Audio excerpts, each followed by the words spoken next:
So with the new school year about to begin, all public schools in Louisiana must now have "In God We Trust" displayed on its school walls, required by law. Jonathan Morris is a theologian and Fox News contributor. How you doing, Sarah? Good morning to you. I'm doing great, Bill. How do you view this move? Louisiana's the state. How come? Yeah, well, what I love about this is that I see the pendulum swinging from trying to get the name and the voice of God out of the public square, maybe to a much more, I would say, natural and historic and patriotic point of view. Because right from the beginning, our founders have been very clear about very specific respect for the fact that our rights come from God, not from government.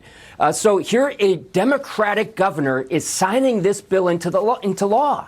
This is not a Republican or Democratic thing. It's written on our dollar bill. And what they're saying is that now this national motto, "In God We Trust," needs to be displayed in every public school, and it needs to be taught. What is the significance of this national motto? It sounds very American to me. Okay, here's the state senator, Regina Barrow. Here is her comment on that. She said, "This, our national motto, as you just stated there, is on our currency, so I think it's really important that we ensure that young people understand the patriotic history of our country and how it was founded and its purpose." Your reflection on that, Jonathan? Yeah, I love the fact that this is not just a partisan thing, right? It's not about the Republicans trying to get one over on the Democrats. Here we have Democratic legislators in Louisiana saying this is good for our children. And this is not about not being inclusive to those who don't believe in God. Our country was founded very specifically on inclusivity, but the American experiment was saying that our rights are inalienable rights, as we see in the Declaration of Independence, come from our Creator and from nature's God. Now that is something that is very good for our children to study in public schools and private schools everywhere. It's part of our history. So here's what I hear a lot. This is a cultural discussion here about culture in America today. Coming out of El Paso last week in Dayton, Ohio. Yeah. What you heard from a lot of commentators is that this is a suggestion that we've gotten away from the heart of the family and the level of importance that is in American life. And we've gotten away from religion as well, perhaps in schools or just in daily life. Now, you deal with that literally every day of your life. What is your feeling on that? Yeah, well, think about this, Bill. We call this the American experiment, and there are certain elements to it. Remember when we learned in probably, grade school or junior high, in which there were different variables in an experiment.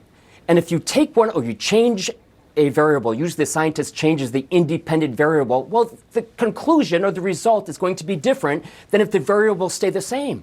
The American experiment had certain elements, certain variables, and our trust in God and our desire to follow His will for us was a very important element.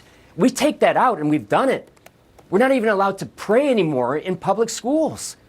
It's craziness. Or we've taken the Ten Commandments down from courtrooms. It's craziness. But here we see in the South, in Florida, in South Carolina, in Louisiana, as we mentioned, and I think it's going to sweep the South and the Midwest. We're going to see this pendulum swing back to say, if we're going to save this experiment, we better go back to what those variables were in the beginning. Okay, on that last comment then, other states mulling similar laws. It goes exactly what you were saying, Florida, Arkansas, and South Carolina. So a question to you then is it spreading? Last comment on that. It's obviously spreading, and it has to spread from the people. It has to be the people who believe in this stuff standing up and saying, this is what we want.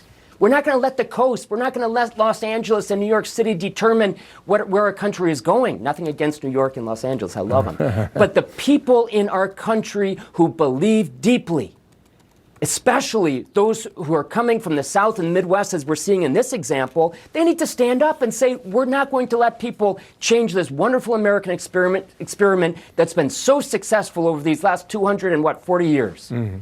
Jonathan, good to see you again. Jonathan Morris, thanks for that. Louisiana, it is law in that state. Thanks.